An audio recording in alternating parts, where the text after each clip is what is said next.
What's good, YouTube? I'm back with another video. Hey, bro, we doing some Omizy, how you pronounce his name. Drake and Adin Ross got caught. I don't know what Drake and Adin Ross got caught about, but they got caught about something. So, I'm here to talk about what he got caught about. Now, let's see what he got caught about. Young Thug, P. Diddy, Adin Ross, and Drake. 4 people with one thing in common, and that would be that they've all faced RICO charges. Come on, just added 500K to vault balance, please. Okay, I'm sweating. If you can see my pit stains, I am stressing. Yes. Okay, Drake, we're clear. Yeah, we're clear. We're good. Thank goodness. We're clear. Thank you, Eddie. Clear. Eddie, I owe you one. I actually owe you one. Oh my wow, God. and my roulette win came through. Oh wow, oh my God. Wow, Train. Good Lord. Love to see. He's a good Lord. Chat, like just talking crazy, like, oh yeah, you know, like you guys and you're like fake gambling. Yo, listen to me. When I tell you the amount of hours and the amount of that I've been through with these guys in this chat right here, ups and downs, real money, lending each other money, doing this, doing that. I put it on everything I love. These guys are out here giving you the purest that you can possibly get. If you haven't already, make sure you hit that subscribe button. This is where you'll find all your unemployed news, your hard-hitting investigative journalism, and what's really going on the internet. It will be greatly appreciated. Now, back to the video. Over the past... Hey, like and subscribe. Put me in the background while you get up for work or while you sleep. You feel me? Vibe with me, grab some weed and smoke. Let's go. Year or so, we've been seeing big name celebrities do crossover events with these big name streamers. Most notably, Adin Ross. It started off with the first collaboration with Tory Lanez, and it escalated. That Tory Lanez looked crazy. All the way to Drake, the biggest rapper in the world. Now, the timing of these events couldn't have been any better. Drake was in a particular situation after losing a rap battle to Kendrick Lamar. It seemed as though he was turning to Adin Ross to get his cool points and his clout back up. But people were noticing that he was only showing up to do one thing and one thing only. And those were these particular gambling streams. Y'all, Adin Ross just announced the details to his first stream back after months of being inactive. His first stream back is gonna be with Drake. And while doing the stream, they're gonna give away thousands and thousands of dollars. Here's all the things they're giving away right here. And it's just crazy how much they're able to give away. Like, I know this is sponsored by Steak and Kick and Drake, but bro, they're giving away 4 cars, a dream vacation, 2 free tickets to go see Drake in Australia perform, 1 year free rent for 2 different people, and $100,000 to a Toronto artist or entrepreneur to start up their business. This is just crazy. They are literally giving away millions of dollars on this stream back. Now, this was very odd, especially because Drake had a connection with Kai Cenat, and during the time, there was a division between the Kai side of streaming and the Adin side of streaming. But now we know, at the end of 2025 and the beginning of 2026, why exactly Drake was going on to these streams with Adin Ross. Racketeer Influenced and Corrupt Organizations, or the RICO Act, established in 1970, said that these big organizations were coming together and organizing crimes. And that, allegedly, is what the gambling company that backs Kick is being accused of in this latest class action lawsuit that names Drake and Adin Ross as a part of the RICO. From the class action lawsuit, it reads, and I quote, Drake, Ross, and Wynn have also made use of a gambling company to directly transfer money between and amongst themselves using the gambling company's tipping program, an unlimited and wholly unregulated money transmitter that appears to exist outside of the oversight of any financial regulator. Drake and Adin Ross appear to be benefactors in this whole illegal class action lawsuit is noting that it's actually one of the biggest and most profitable illegal casinos. They were paid to be influencers. They were paid to promote this to their audiences. And in return, they would receive not only money, but also botted streams on Drake's music. Yeah, that's right. The same fabricated popularity that Drake was going to court with UMG about Kendrick Lamar, it would be on the flip side, this gambling company. And you know which one I'm talking about. It shows up on every single viral clip that goes around from these streamers. Yeah, they're also being accused of botting streams for Drake's music. Now, I'm gonna peel back the curtain for you guys just a little bit. Very rarely on the internet do you see streamers wagering real money against each other. Whether it be those 2K wagers that popped off back in the day, or the it's not real money. They're not really doing it. $10,000 that I could beat them in a Madden game. Normally happens is they make the flyer, build the exposure, build up, you know, the presence of the actual stream, have people flood in there, create the content, and they get offline. Sometimes they'll do an actual sub exchange, which can be seen through Twitch chats and all this other stuff. But 9 times out of 10, if I call my buddy and say that we're betting $5,000, it's just for promotion. Nobody's actually really transferring money. But now this on a bigger scale, they're wagering hundreds of thousands of dollars on a nightly basis. And honestly, it just made no sense. Both of these men were allegedly paid promoters of the online casino.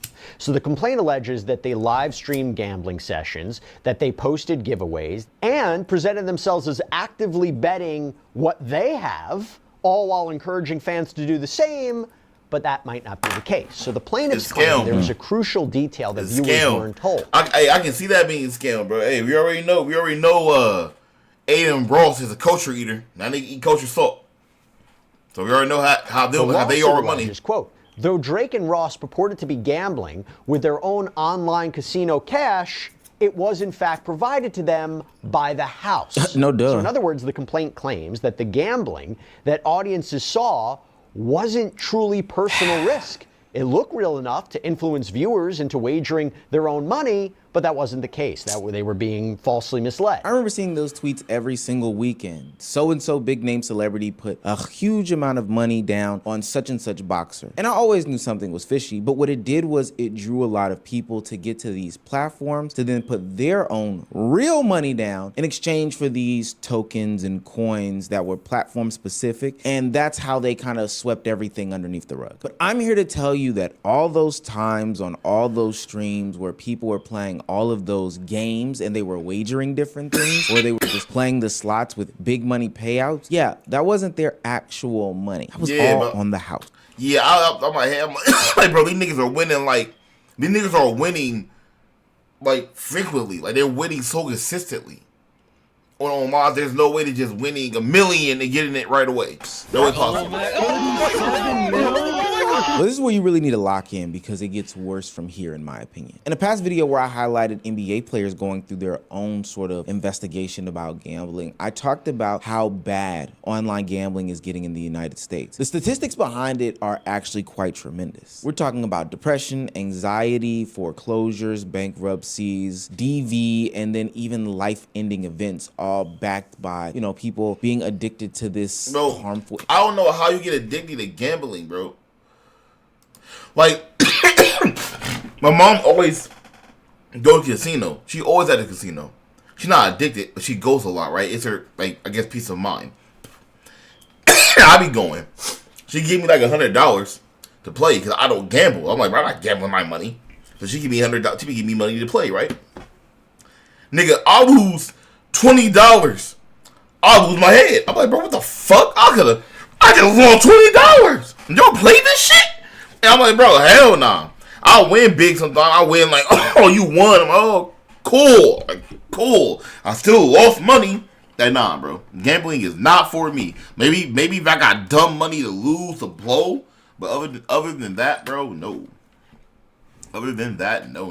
Entity. It's personally why you have not seen, and I know I've done some stuff before in the past, but forgive me, any sorts of gambling ads on this platform. Influencer marketing is a big deal, and I do not want to be a part of putting this onto my audience. But this would be the claim as to why Drake and Adin Ross hold so much responsibility. Allegedly, they've been using their faces and their notoriety in order to promote these apps, these platforms, for people to have real money losses in the gambling space. Framing these meetups and collaborations as they are real friends, you know, making it seem more genuine, getting people to get into these low risk, high fun situations, and then also framing. There's never in life. I want everybody to know this. Use logic. There's never a time in life where something's going to be low risk and high payment. Never. There will never be anything that's all right. This is low risk, but it's a high reward. No. Unless it's like long Jeopardy. But like short Jeopardy, bro, no. It as if it's their own money on top of that. Dragging these fan bases who are the direct audiences that these gambling companies want to be in front of is actually quite nasty. I think it says a lot about these streamers because they know how big of a bag it is and they know how bad this type of bag is for you, whether it be for them specifically or for their audience. Adin Ross has allegedly quit gambling multiple times for this exact reason. Sorry, you don't put yourself first, you get fucked every time. And that's anything in life. So what I could tell you guys is this: when I stop my steak deal in 18 more days, when I stop these desktops in 18 more days, I'm meeting everyone in Miami at the warehouse. SSB as a whole, no more steak deal for anyone. They have their deals because of me. I'm not allowing it to be streamed for easy money anymore for them. No, easy money. You'll know that I'm serious when there's no gambling on my platform. You'll see. So when you guys see that, when you do see that, that's when you'll really be like, oh fuck, Adin's really meaning it. I took the top today. After these 61 days, I'm gonna take a break from steak. Will I do it again if I want to travel? This nigga talking fast as hell. I don't know he gonna do it. Fucking Mexico or whatever. I'll do it for a stream or so. I'm not basing it anymore off my content anymore. It's holding me back. But of course, Adin Ross couldn't stay away from the money for too long. He went back into unbelievable. those gambling streams. I really want to paint a broader picture here because this RICO Act is encompassing pretty much everything that we talked about on the channel for the past 2 years or so. When you see these streamers and content creators having all of a sudden this big influx of money, when you see these platforms signing these guys to huge contracts even though they genuinely didn't want to be on these platforms. And then also when you see this clip epidemic, because that's also a part of this situation, you understand just how incestuous this type of promotion, illegal gambling content, nasty behavior is going on. Every time you see a clip circulating around the internet from one of your favorite streamers, it has a big logo attached to it. And that serves as one purpose and one purpose only, so that you, the consumer, can always be seeing this. It's a perpetual ad. It never leaves, it never dies. The way that most people see it is, hey, Kai Cenat or Duke Dennis or DDG are supporting these platforms. That's why it's on their video, right? Let me go check it out. All the while that's not the case. These clip pages and these platforms have sold their asses and ultimately undersold their creators. They're all a part of it. It just depends on who's more involved in any given situation. Now, before anybody gets to pulling out the cape saying that this person didn't know about this person didn't know about that, this is not the first time, nor will it be the last time that an influencer has been a part of some sort of scheme or scam to use their audience and put them in front of what would be some sort of addictive and insidious company. Logan Paul, who I'll probably cover later this week as well, is currently being looked into for his liquid marketplace Pokemon card scam. He also was a part of that CryptoZoo scam from Bro, Logan Paul, the Paul brothers is always doing some bullshit. And they always did some bullshit. Or always trying to scam somebody. Not too long ago that hasn't been resolved yet. We know about FaZe Banks using Adin Ross and his streams in order to get off a crypto scam as well. One that nobody benefited from. Everybody got rug pulled on and they all are left high and dry when really they're all still millionaires living on boats and yachts after being in debt. Ain't that right, Banks? Ain't that right? And don't forget the Haktua girl who was also a part of a rug she did a pull major and then came scam to Twitter Spaces to save face, but ultimately has benefited financially from it as well. At the end of the day, the people that are suffering are you, me, us, the influence, the people that look up to these people, especially these people who have had long-standing names in the industry, people who you may have grown up on, people who may have the soundtrack of your life or some of the best moments that got you through the pandemic, or, you know, you just found generally entertaining that gets you through the day-to-day life. You consume them while walking on campus, you consume them while cleaning out the grease trap or moving boxes from floor to trailer to wherever in the UPS facility. These people know for a fact that you are pretty much addicted to them. You're influenced. And that is why they are leveraging this amount of influence in order to push something that we know is super addicting to a Influencers about to run everything, bro. Like, it'll get to the point, influencers will be on the news, they'll be doing like commercials, all that, bro. It just, everybody on Twitch and Kick, everybody going to it. That's the new shit. That's all the younger generation watch. So, as they get older, it's just going to be that way because we need them to consume. So, TV and shit going to start slowly going away. The new channel going to start going on Twitch and Kick and shit. They're going to start having deals on Twitch and Kick. Trying to do, it'll be too much on Netflix and all that. Watch. Young male audience. And that's gambling. No different than those that push like the porn and the alcohol and the drugs. Gambling is a real addiction. And these influencers need to be stopped in a fast way. W video, man. W video.